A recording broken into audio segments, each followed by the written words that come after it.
Let me start off by saying that my father was a professional musician, classically trained on clarinet and saxophone, and he traveled the world making music, and he met my mother in Indonesia. And after the war, Indonesia used to be a Dutch province, and after the war, they had a choice to either remain under their rule or move back to Holland. And they opted to move back to Holland, where life became a little rough because my mom became a second-class citizen because she was Indonesian. So here she is stuck at home with two rugrats, Alex and I, and my father's out trying to get gigs, which kept him from home for weeks at a time. Eventually, with the big band era and everything coming kind of to a close, in order to make money to have any kind of gig at all, he joined the Air Force in Holland to pay the rent. And somewhere along the line, when he turned 42, he said to my mom, "Let's pack up the kids and the piano and move to Beverly." Except it wasn't Beverly Hills, that is. We came to America on a boat, 9 days on the boat, and he performed on the boat with the band, and that was our ticket over here. And one day he comes up to Alex and I, and he goes, "Why did you guys play piano during the intermission?" So we ended up performing also on the boat, which showed us the quirks of being a performer, or the pluses of it, because the next night we're at the captain's table eating dinner. So we found out at an early age, what being on stage meant, to a certain extent. But anyway, so when we finally arrived in Pasadena, California, it was rough. My father, a classically trained musician, had to walk 3 miles to go wash dishes. He was a janitor at Masonic Temple and Pacific Telephone. My mom was a maid.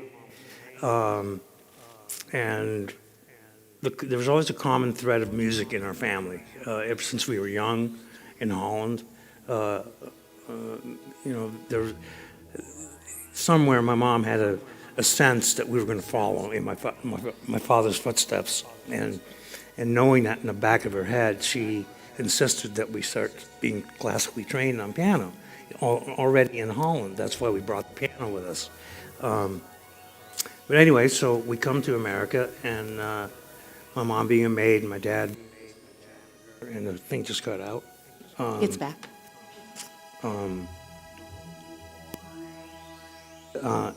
And he didn't know any other musicians really, and musicians union was there, but they weren't of much help at the time.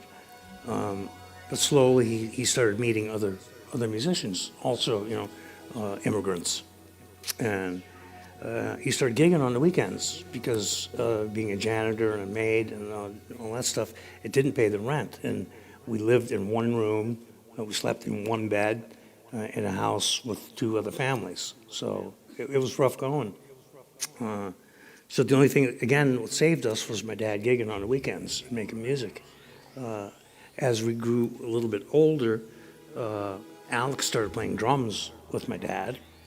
And I'll never forget, he used to have to, because he had long hair, he had to take a whole jar of Vaseline and what was that stuff called, Vitalis, and just slick his hair back, and it took him days to get it out.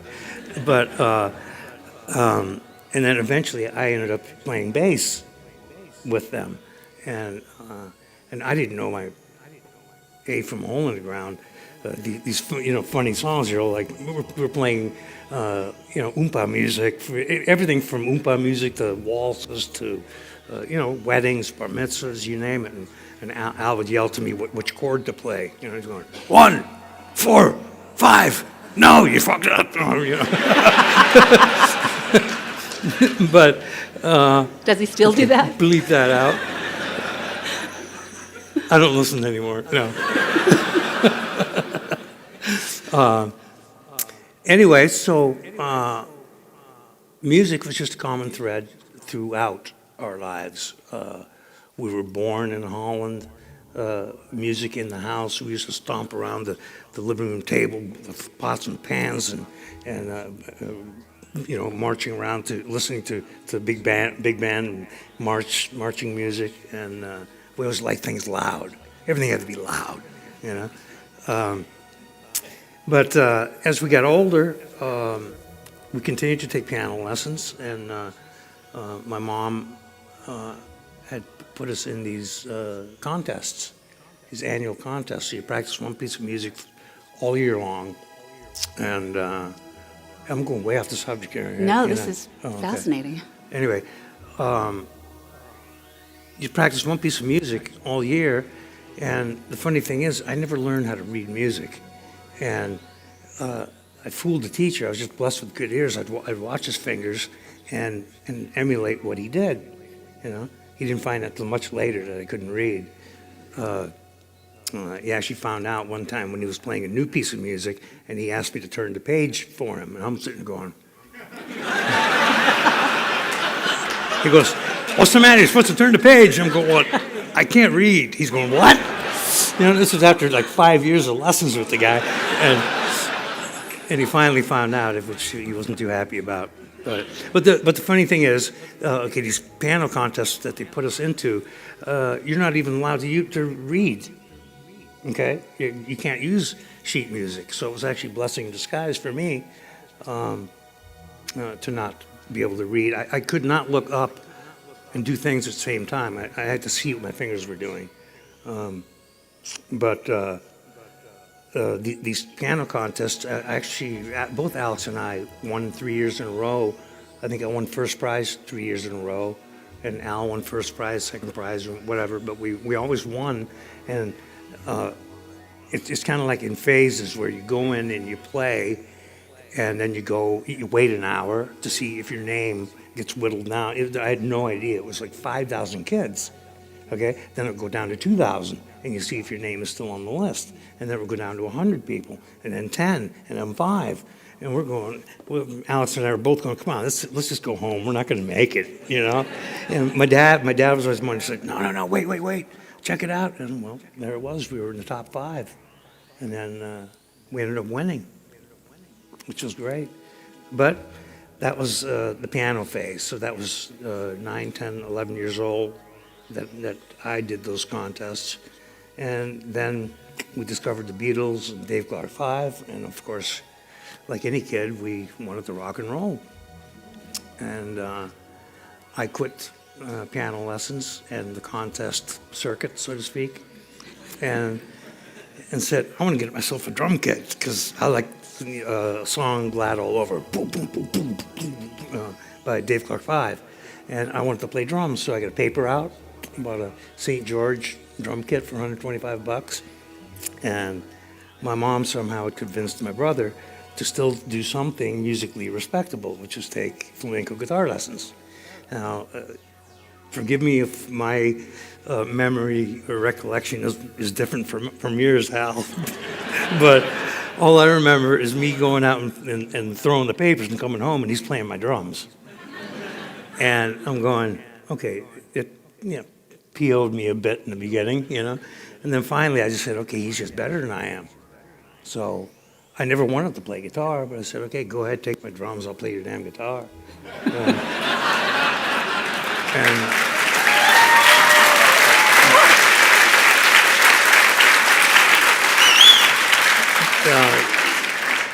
The funny thing is, when I watched Alex play, he'll probably say the exact opposite, or the same thing, except to me, and that is that to watch Al play drums was like, he wasn't just keeping time, he was making music on the drums. It just came so natural to him, whereas he'll probably say the guitar was just so easy for me, and we're both right. We ended up on the, it was destiny. It does seem like the simple. universe has a way of shaking out the way it's supposed to, doesn't it? Now, you didn't take formal guitar lessons in the same way No. that you took piano lessons. No. I just, instead of reading a book, I wrote my own, so to speak. I'd say that 90% of the things that I do on guitar, if I had taken lessons and learned by the book, I would not play it all the way I do. As a matter of fact, because of the things that I created technique-wise and whatever the way I play, they had to reinvent a whole new way to write music. Because they could not explain with regular notes what I was doing with this hand. So they had to create a whole new thing called tablature. With symbols and things? Yeah, with symbols and numbers and what fingers where and blah, blah, blah. And the funny thing is, I can't read music.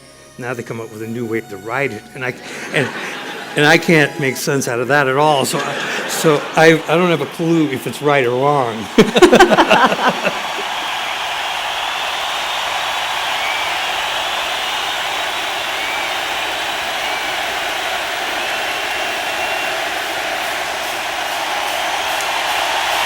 Thank you very much. Tomorrow, a very special moment. Mr. Eddie Van Halen.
Now, Waldo, I hope you find it here. Oh, Mom, you know I'm not like other guys. I'm nervous and my socks are too loose.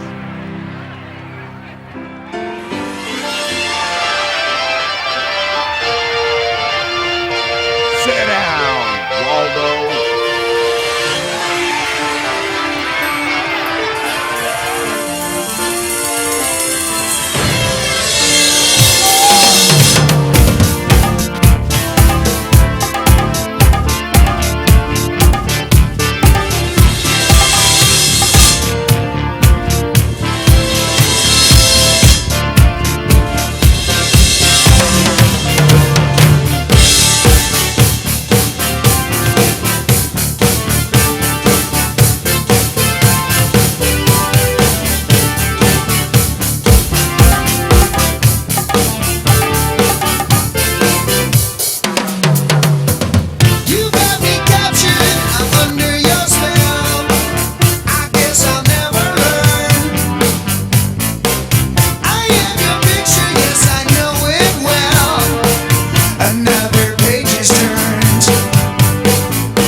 Ba-ba-da, shoo-be-doo-wah, ba-dum, ba-ba-da, shoo-be-doo-wah, ba-bum, ba-ba-da, shoo-be-doo-be-doo-be-doo-wah, ba-ba-da, shoo-be-doo-wah, ba-bum, ba-ba-da, shoo-be-doo-be-doo-be-doo-wah, ba-ba-da, shoo-be-doo-wah, ba-bum, ba-ba-da, shoo-be-doo-wah.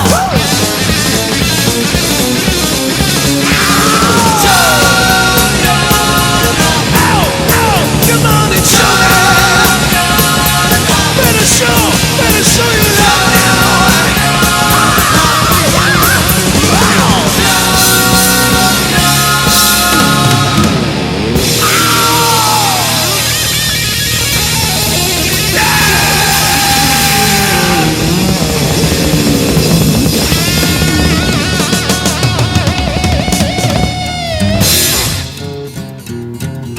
Dedicate one to the ladies. Sometimes your babe needs something to keep you cool. Now sometimes your babe needs something to keep you cool. Better look out now though, Dave's got something for you. Tell you what it is. I'm your ice cream man, stop me when I'm passing by. On my mind, I'm your ice cream man, stop me when I'm passing by. See now all my flavors are guaranteed to satisfy. Hold on a second, baby.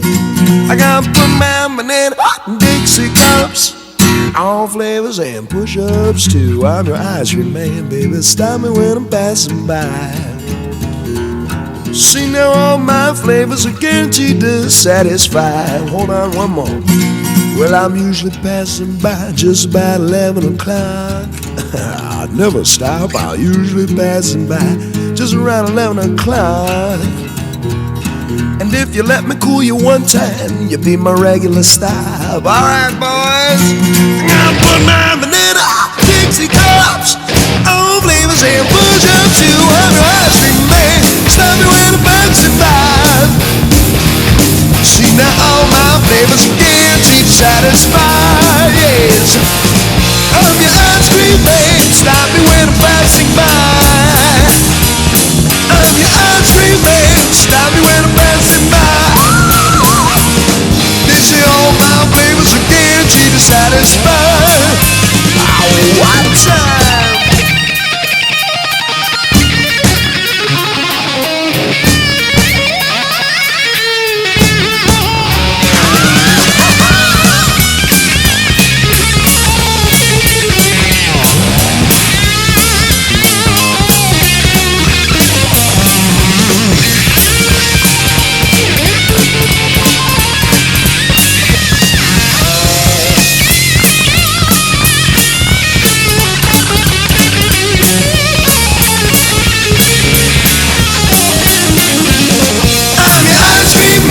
Stop me when I'm passing by. I'm the ice cream man. Stop me when I'm passing by. They say all my flavors are guaranteed to satisfy. One time, boys. I'm your ice cream man. I'm your ice cream man. All my flavors are guaranteed